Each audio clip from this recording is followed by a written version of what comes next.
we're going to talk about how to use our seating depth toolkit to maximize the performance of your rifle with factory loaded cartridges. We can accomplish this in 3 easy steps that anyone can do. Step 1, we're going to measure our chamber. We're going to figure out exactly how far we can seat the bullet before it's jammed in the lands.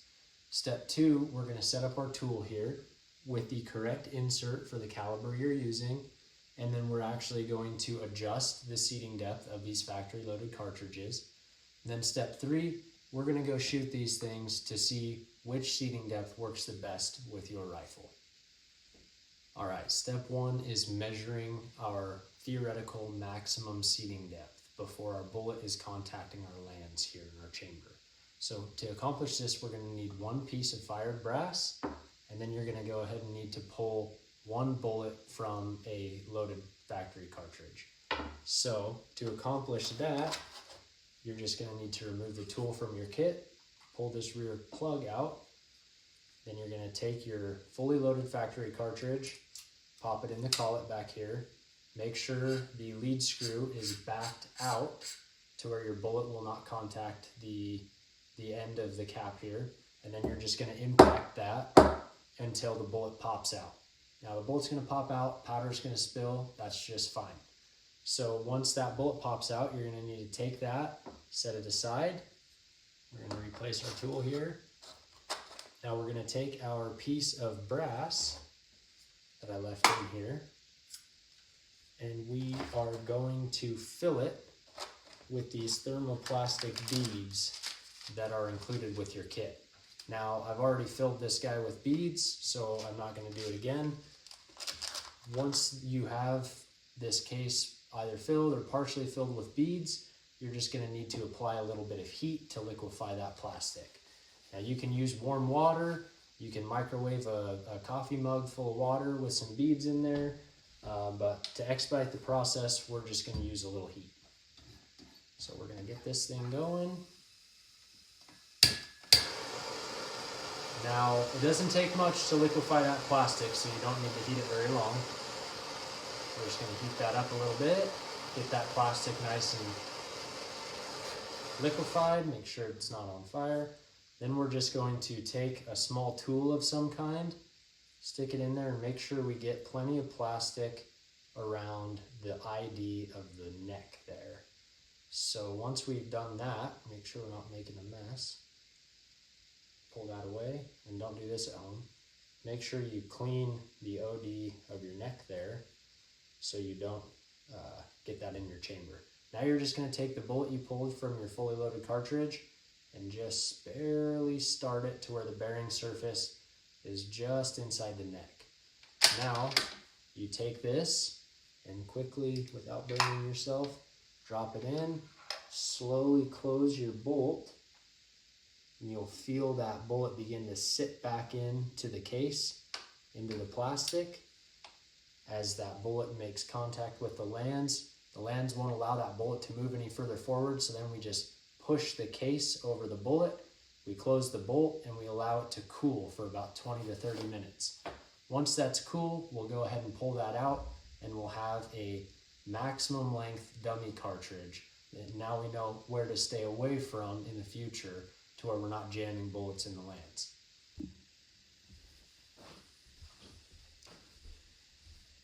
All right, so we've given that time to cool. Now we're just going to go ahead and open this bolt nice and slow. And as we extract that dummy cartridge, we're going to put some pressure here on the side of the case to prevent that bullet from banging on the side of the chamber. And then we're just going to gently remove it like so. Now we have our theoretical maximum length dummy cartridge. All right, now that we have our maximum length dummy cartridge, we're going to take our calipers with our comparators installed. And we're just going to pop this dummy cartridge right in there, and we're going to check its length. You can make a note of this if you would like, and then we're going to zero our calipers on this maximum length cartridge here.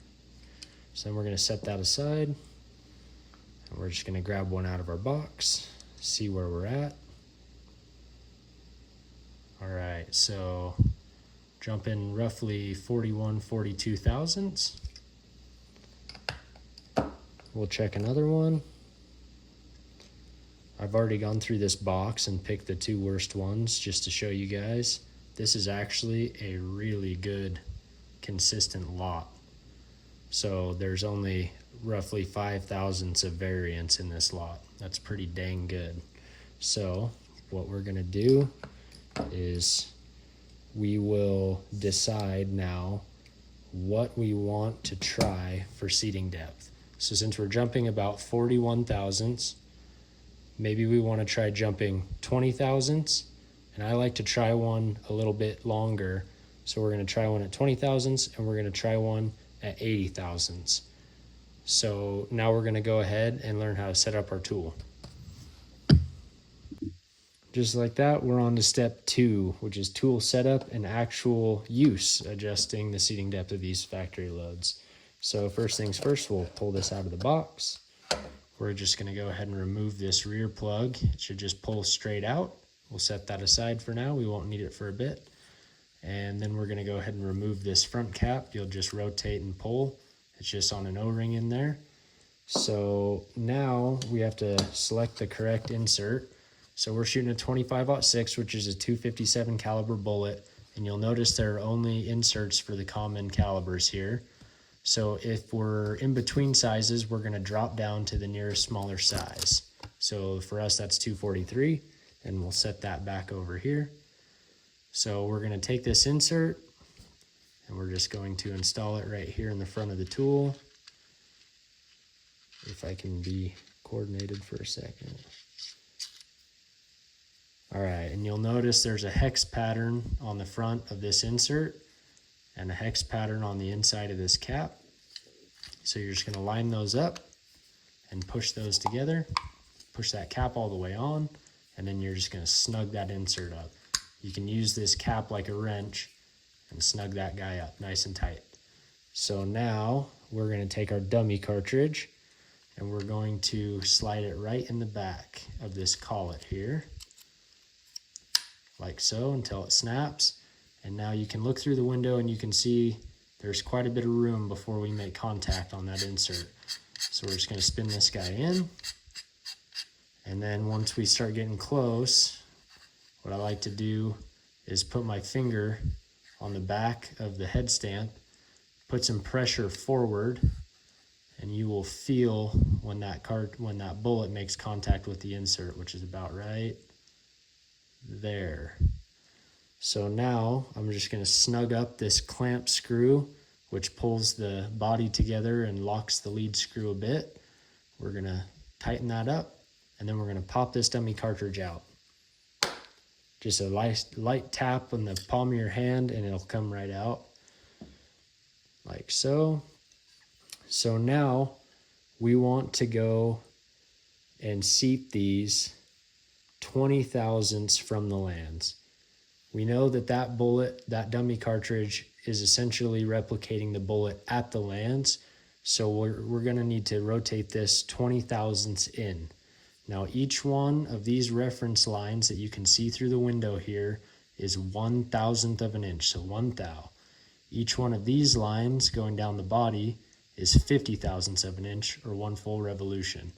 So we're going to go ahead and turn this in 20 thousandths. So we'll rotate that back so we can see that right there at the top of the line is 5 thousandths. So we're just going to spin that to 25 right there. And we're going to lock that in like so. Then we're going to take our factory load, pop this guy in the collet just like before. And now we're just going to go ahead and give this guy a couple light taps like so. And you're probably going to need to hit it harder than that. If you have a super solid workbench, you can use that. Half the time I just hit it on a concrete slab, and that'll pull it pretty quick. Now I like to start with lighter impacts, and what you're going to want to do is you're going to want to hit it 2 or 3 times, pop it out, and And when you pop it out, you're just going to want to check it and see how much you moved. So obviously we didn't move much because we barely tapped it, but you're just going to want to keep doing that until you see no more movement. The bullet isn't coming out anymore. So, you hit it 3 more times and the number on here doesn't change. You know that that is where your tool is set. So say you went 5 thou too far, you're just going to loosen this guy back up and adjust it. Now you're probably asking, what do I do when I want to make the overall seating depth shorter? Well, that's a great question. What you're going to want to do is the same process. So we know we're 20 thousandths. We're jumping 20 thousandths here. So if we want to go to 80 thousandths, 25, we'll go 1 full revolution. So 50 thousandths. And there's 50. And then we'll go 5, 10, 15, 20, 25, 30 more thousandths, and we'll lock it down right there. Okay. So now we're going to take our different load, the fresh one, install it from the back just like before. But now, since we're wanting to decrease the seating depth, what we want to do, since we know that this cartridge isn't all the way in because the factory loads are only jumping 40 thou, now we want to jump them 80 thou, so we have to shrink that cartridge down. So we pop that in, right? We install this rear plug like so, and you'll notice there's a gap there. So what you're going to want to do is give that a nice tap. I like to use a rubber mallet and just smack that guy a few times on the top like so. And then just like before, start slow and check every few impacts. I highly doubt that that moved any. No, that didn't move at all.